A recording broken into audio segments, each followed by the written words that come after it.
नमस्कार साथियों, मैं आपका दोस्त अंकित एक बार फिर मेरे अपने चैनल SGA अकेडमी में आपका स्वागत करता हूं। तो दोस्तों, यदि आप मेरे चैनल में पहली बार आए तो चैनल को सब्सक्राइब कीजिए, वीडियो को लाइक एंड शेयर करिए। और दोस्तों, अपन पढ़ रहे हैं सौरमंडल का पार्ट। सौरमंडल का 4 पार्ट अपन कर चुके हैं। ये अपने पास में कौन सा पार्ट है? 5वां पार्ट है।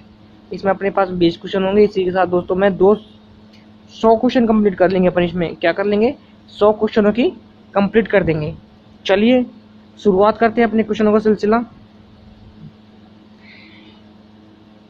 इसी के साथ दोस्तों पहला क्वेश्चन अपने सामने आता है स्क्रीन पे। ठीक है दोस्तों, पहला क्वेश्चन है अपना आज का, और अपनी जो सीरीज चल रही है उसका 81 नंबर का क्वेश्चन है। क्वेश्चन क्या है? अपने अक्ष पर पृथ्वी एक चक्कर कितने दिन में पूरा करती है? अपने अक्ष पर पृथ्वी एक चक्कर कितने दिन में पूरा करती है, उसके बारे में अपन को जानकारी देनी है। पहला ऑप्शन क्या है अपने पास में? 24 घंटे। दूसरा ऑप्शन है 23 घंटे 56 मिनट 4 सेकंड। तीसरा ऑप्शन है 23 घंटे 30 मिनट। चौथा ऑप्शन है अपने पास में 23 घंटे 10 मिनट और 2 सेकंड। क्वेश्चन 2015 में आया हुआ क्वेश्चन है। क्या है क्वेश्चन? अपने अक्ष पर पृथ्वी एक चक्कर कितने समय में पूरा करती है? पहला ऑप्शन क्या है? 24 घंटे में। दूसरा ऑप्शन है अपने पास 23 घंटे 56 मिनट 4 सेकंड में। तीसरा ऑप्शन है अपने पास 23 घंटे 30 मिनट में। और लास्ट एंड फाइनल ऑप्शन है अपने पास में 23 घंटे 10 मिनट और 2 सेकंड में। तो इसका जो राइट आंसर होगा वो क्या होगा? अपने पास 23 घंटे 56 मिनट 4 सेकंड में पृथ्वी एक चक्कर अपना पूरा कर लेती है, सूर्य के चारों ओर चक्कर लगा देती है। अगला क्वेश्चन आता है अपने पास में 82 नंबर का, और जो सीरीज चल रही है उसका अपने पास में है 2 नंबर क्वेश्चन। पृथ्वी पर दिन रात की अवधि समान होती है। पृथ्वी पर दिन रात की अवधि समान कब होती है? पृथ्वी पर दिन रात की अवधि समान होती है, उसके बारे में अपन को जानकारी देनी है। पहला ऑप्शन है अपने पास में ध्रुवों पर। दूसरा ऑप्शन है भूमध्य रेखा पर। तीसरा ऑप्शन है मकर रेखा पर। चौथा ऑप्शन है अपने पास में कर्क रेखा पर। तो दोस्तों, जो पृथ्वी पर दिन रात की जो अवधि समान होती है उसके बारे में अपन को जानकारी देनी है। तो दिन रात की अवधि किस पर समान होगी? पहला ऑप्शन क्या है? ध्रुवों पर। दूसरा ऑप्शन है भूमध्य रेखा पर। तीसरा मकर रेखा। चौथा ऑप्शन है कर्क रेखा। तो इसका जो राइट आंसर होगा क्या होगा दोस्तों? भूमध्य रेखा पर पृथ्वी की दिन रात अवधि हमेशा समान रहती है। किस पर रहती है? भूमध्य रेखा पर। नेक्स्ट क्वेश्चन आता है अपने पास में इक्विनॉक्स। तीसरा नंबर क्वेश्चन है। कितना नंबर का? तीसरा। इक्विनॉक्स का तात्पर्य क्या है? वह तिथि जब दिन रात समान अवधि में होते हैं। दूसरा ऑप्शन है अपने पास में रात की अपेक्षा दिन लंबे होते हैं। तीसरा ऑप्शन है दिन की अपेक्षा रात लंबी होती है। वर्ष के सबसे छोटे दिन और वर्ष की सबसे छोटी रात। इक्विनॉक्स के नाम के बारे में अपन को बताना है। इक्विनॉक्स वह तिथि है जब दिन रात समान होते हैं। दूसरा ऑप्शन है रात की अपेक्षा दिन लंबे होते हैं। दिन की अपेक्षा रात लंबी होती है। तीसरा ऑप्शन है वर्ष दिन में सबसे छोटे और रात सबसे छोटी होती है। इसका जो राइट आंसर क्या होगा दोस्तों? दिन और रात समान अवधि पर होते हैं। दिन रात समान अवधि पर किस पर होते हैं? भूमध्य रेखा पर। किस पर होते हैं दोस्तों? भूमध्य रेखा पर। नेक्स्ट क्वेश्चन आता है अपने पास में दक्षिणी गोलार्ध में। दक्षिणी गोलार्ध में सबसे लंबा दिन कब होता है? दक्षिणी गोलार्ध में सबसे लंबा दिन कब होता है, उसके बारे में अपन को जानकारी देनी है। ठीक है दोस्तों, ये चौथा नंबर क्वेश्चन अपना। दक्षिणी गोलार्ध में सबसे लंबा दिन कौन सा होता है, उसके बारे में अपन को जानकारी देनी है। पहला ऑप्शन है अपने पास में 21 जून। दूसरा ऑप्शन है अपने पास में 23 सितंबर। तीसरा ऑप्शन है अपने पास में 21 मार्च और चौथा ऑप्शन है अपने पास में 22 दिसंबर। तो इसका जो राइट आंसर होगा क्या होगा दोस्तों? 22 दिसंबर। मतलब 22 दिसंबर अपने यहाँ सबसे छोटा दिन होता है। उस दिन वहाँ दक्षिण गोलार्ध में सबसे बड़ा दिन होता है। तो अपन किस गोलार्ध में रहते हैं दोस्तों? उत्तरी गोलार्ध में। किसमें है? उत्तरी गोलार्ध में। नेक्स्ट क्वेश्चन आता है अपने पास में भूकक्ष तल पर भूअक्ष का झुकाव कितना है? पहला ऑप्शन है पास में 90 डिग्री। दूसरा ऑप्शन है अपने पास में 23.5 डिग्री। तीसरा ऑप्शन है अपने पास में 0 डिग्री। चौथा ऑप्शन है 66.5 डिग्री। क्वेश्चन क्या है? भूकक्ष तल पर भू अक्ष का झुकाव कितना है? पहला ऑप्शन 90 डिग्री। दूसरा ऑप्शन 23.5 डिग्री। तीसरा ऑप्शन है अपने पास में 0 डिग्री। चौथा ऑप्शन है अपने पास 66.5 डिग्री। तो इसका जो राइट आंसर होगा क्या होगा दोस्तों, 66.5 डिग्री। चलिए दोस्तों, आज का छठा क्वेश्चन और अपनी सीरीज का 86वां क्वेश्चन। आज का कौन सा क्वेश्चन है, छठा क्वेश्चन। पृथ्वी पर उपग्रह की संख्या कितनी है? पृथ्वी पर उपग्रह की संख्या कितनी है? पहला ऑप्शन है अपने पास में 0, दूसरा ऑप्शन है 1, तीसरा ऑप्शन है अपने पास में 2, चौथा ऑप्शन है अपने पास में 8। तो अपन को क्या करना है, पृथ्वी पर उपग्रह की संख्या कितनी है दोस्तों, उसके बारे में अपन को जानकारी दी है। पहला ऑप्शन है 0, दूसरा ऑप्शन 1, तीसरा में सी में है अपने पास में 2 और चौथा में होती है अपने पास में डी में 8। तो इसका जो राइट आंसर होगा वो क्या होगा दोस्तों, पृथ्वी पर उपग्रह की संख्या कितनी है, 1। कौन है वो, चंद्रमा। नेक्स्ट क्वेश्चन आता है अपने पास में 7वां नंबर का और एक सीरीज का अपना 86वां। 21 जून को दिन का प्रकाश उत्तरी ध्रुव पर दिखाई देता है। दिन का प्रकाश कितने घंटे दिखाई देता है 21 जून को, उसके बारे में अपन को जानकारी देनी है। पहला ऑप्शन है अपने पास में 0 घंटे, दूसरा ऑप्शन है अपने पास में 12 घंटे, तीसरा ऑप्शन है पास में 18 घंटे और चौथा ऑप्शन है पास में 24 घंटे। तो इसका जो राइट आंसर होगा क्या होगा दोस्तों, 24 घंटे। अब अपना क्वेश्चन आता है 88वां और आज का अपना 8वां क्वेश्चन। पृथ्वी के सबसे निकट ग्रह स्थित कौन सा है? पृथ्वी के सबसे निकट ग्रह कौन सा स्थित है, उसके बारे में अपन को जानकारी देनी है। पहला ऑप्शन है बुध, दूसरा ऑप्शन है शुक्र, तीसरा है बृहस्पति, चौथा अपने पास में मंगल। क्वेश्चन क्या है, पृथ्वी के सबसे निकट ग्रह का नाम बताना है। पहला ऑप्शन है बुध, दूसरा है शुक्र, तीसरा बृहस्पति, चौथा अपने पास में मंगल। तो इसका जो राइट आंसर क्या होगा दोस्तों, शुक्र। क्या होगा दोस्तों, शुक्र। और बुध किसके नजदीक है, सूर्य के नजदीक। किसके नजदीक है, सूर्य के नजदीक। ठीक है दोस्तों। चलिए, दूरी की दृष्टि से तीसरे क्रम पर कौन सा ग्रह आता है? दूरी की दृष्टि से तीसरे क्रम पर कौन सा ग्रह आता है, उसका नाम बताना है। पहला ऑप्शन है बुध, दूसरा है पृथ्वी, दूसरा है शुक्र, तीसरा है पृथ्वी और चौथा अपने पास में मंगल। दूरी की दृष्टि से अपन को तीसरे क्रम में बताना है तीसरा ग्रह कौन सा आता है। पहला ऑप्शन क्या है बुध, दूसरा है शुक्र, तीसरा है पृथ्वी, चौथा अपने पास में मंगल। तो इसका जो राइट आंसर क्या होगा दोस्तों, पृथ्वी। क्या होगा दोस्तों, पृथ्वी राइट आंसर में होगी। नेक्स्ट क्वेश्चन आता है अपने पास 10वां।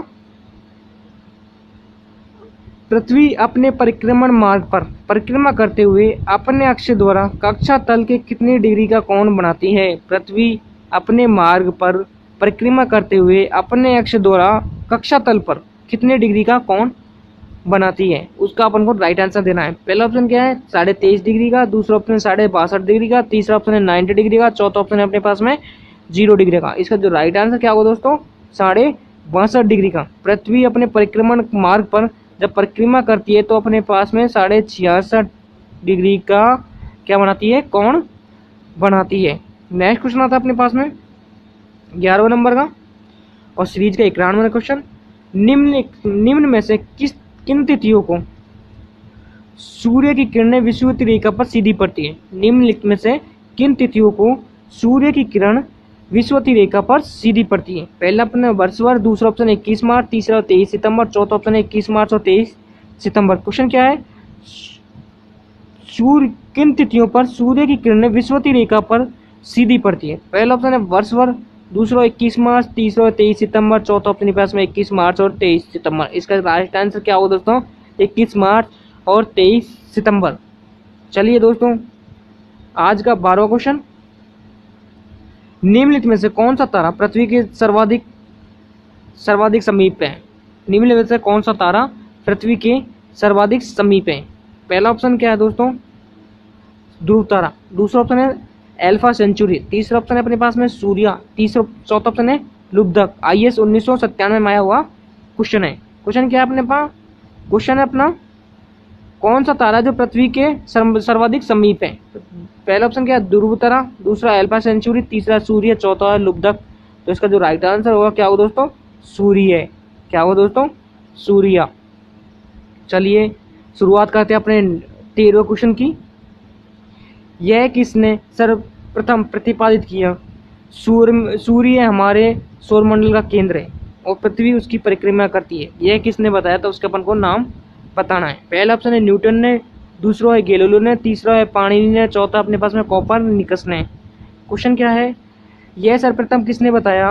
यह प्रतिपादित किया सूर्य हमारे सौरमंडल का केंद्र है और पृथ्वी उसकी परिक्रमा करती है। पहला ऑप्शन क्या है, न्यूटन ने, दूसरा गैलीलियो ने, तीसरा है पाणिनि ने, चौथा कोपरनिकस ने। क्वेश्चन का राइट आंसर क्या होगा दोस्तों, कोपरनिकस ने बताया था। ठीक है, अगला क्वेश्चन करते हैं अपन 94 नंबर और आज का 14 नंबर। जब दिन रात की अवधि बराबर होती है तो सूर्य की किरणें सीधी पड़ती हैं, किस पर पड़ती हैं उसका नाम बताना अपन को। अपन ने थोड़ी देर पहले किया है, दिन रात बराबर होती है तो सूर्य की किरणें सीधी पड़ती हैं, किस पर पड़ती हैं, उत्तरी ध्रुव पर, भूमध्य रेखा पर।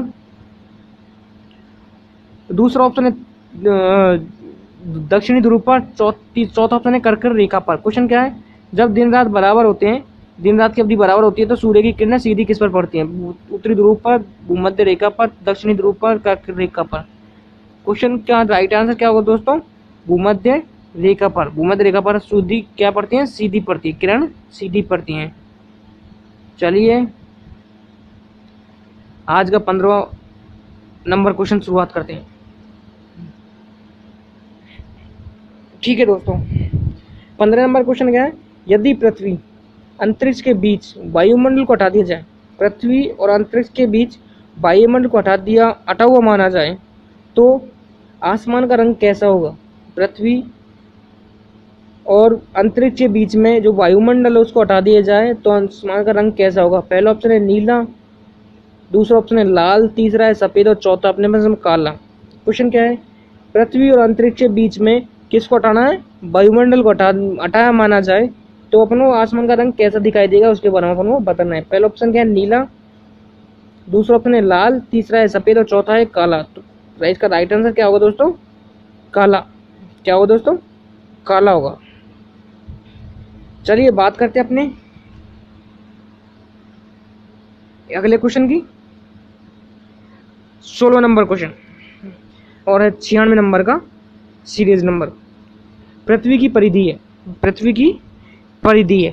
पहला ऑप्शन क्या है अपने 35,000 किलोमीटर, दूसरा ऑप्शन है अपने पास में 40,000 किलोमीटर, तीसरा है 45,000 किलोमीटर और चौथा है अपने पास में 47,050 किलोमीटर। इसका क्वेश्चन क्या होगा, क्वेश्चन क्या है, पृथ्वी की परिधि की अवधि बतानी है। 35,000 किलोमीटर, दूसरा है 40,075 किलोमीटर, तीसरा है 45,000 किलोमीटर और चौथा है 47,050 किलोमीटर। तो इसका जो राइट आंसर होगा अपने पास में क्या होगा दोस्तों, 40,075 किलोमीटर। नेक्स्ट क्वेश्चन आता है अपने पास में 17 नंबर और जो सीरीज चल रही है उसका अपना 97 नंबर का। किस तिथि को उत्तरी गोलार्ध में सबसे लंबा दिन होता है, किस तिथि को उत्तरी गोलार्ध में सबसे लंबा दिन होता है उसके बारे में उनको बताना है। पहला ऑप्शन क्या है 21 जून, दूसरा ऑप्शन क्या है 22 दिसंबर, तीसरा ऑप्शन क्या है 23 सितंबर, चौथा ऑप्शन है अपने पास में 21 मार्च। तो इसका जो राइट आंसर क्या होगा दोस्तों, 21 जून। 21 जून में क्या है दोस्तों, उत्तरी गोलार्ध में सबसे लंबा दिन होता है। तो यानी कि अपन किस में अपने में यहाँ पे सबसे लंबा दिन कितना होता है, 21 जून को। तो अपन कहाँ रहते हैं, उत्तरी गोलार्ध में। ठीक है, उत्तरी गोलार्ध में रहते हैं। नेक्स्ट क्वेश्चन आते हैं, किस तिथि को उत्तरी गोलार्ध में सबसे छोटा दिन होता है, किस तिथि को उत्तरी गोलार्ध में सबसे छोटा दिन होता है। 21 मार्च को, 21 जून को, 23 सितंबर को, 22 दिसंबर को। क्वेश्चन क्या है, 21 तिथि को उत्तरी गोलार्ध में सबसे छोटा दिन होता है दोस्तों 21 मार्च को, 21 जून को, 23 सितंबर को या 22 दिसंबर को। तो अपन पता है अपन उत्तरी ध्रुव में रहते हैं तो इसका राइट आंसर क्या होगा, 22 दिसंबर। नेक्स्ट क्वेश्चन आता है, ध्रुवों पर दिनों की अवधि होती है, ध्रुवों पर दिनों की अवधि होती है उसका नाम बताना है। पहला ऑप्शन क्या है 3 माह की, तीसरा ऑप्शन है, दूसरा ऑप्शन है अपने 6 माह की, तीसरा ऑप्शन है 9 माह की, चौथा ऑप्शन है अपने पास 12 माह की। तो ध्रुवों पर क्या होती है, दिन की अवधि कितनी होती है, 6 माह की। 6 माह दिन होता है तो 6 माह रात होती है। कहाँ पर, अंटार्कटिक में। कहाँ पर, अंटार्कटिक में। ठीक है, चलिए शुरुआत करते हैं। निम्न में किस ग्रह का औसत घनत्व सबसे अधिक है, किस ग्रह का औसत घनत्व सबसे अधिक है उसके बारे में बताना है। पहला ऑप्शन है बृहस्पति, दूसरा है मंगल, तीसरा अपने पास में पृथ्वी और चौथा अपने पास में बुध। क्या है आंसर, बुध होगा। क्या होगा दोस्तों, आंसर होगा बुध। सबसे अधिक घनत्व किसका है, बुध का। चलिए दोस्तों, इसी के साथ अपने ये क्वेश्चन 100 क्वेश्चन अपन ने कंप्लीट कर लिए हैं ऑब्जेक्टिव टाइप के। किस में से, सौर मंडल से। और तकरीबन 100 क्वेश्चन और करवाऊंगा दोस्तों, जिससे अपने सौरमंडल की पूरी कहानी के बारे में अपन को ज्ञान हो जाएगा। ठीक है दोस्तों, तो इसी के साथ मैं विदाई लेता हूँ। सबसे पहले मैं रिक्वेस्ट करना चाहूँगा, यदि आपने चैनल सब्सक्राइब नहीं किया तो चैनल को सब्सक्राइब कीजिए, वीडियो को लाइक करें, शेयर करें और कमेंट्स करना ना भूलें। इसी के साथ दोस्तों विदाई लेता हूँ, मिलते हैं नेक्स्ट वीडियो में इतने उत्साह और उमंग के साथ में। थैंक्स फॉर वॉचिंग दोस्तों।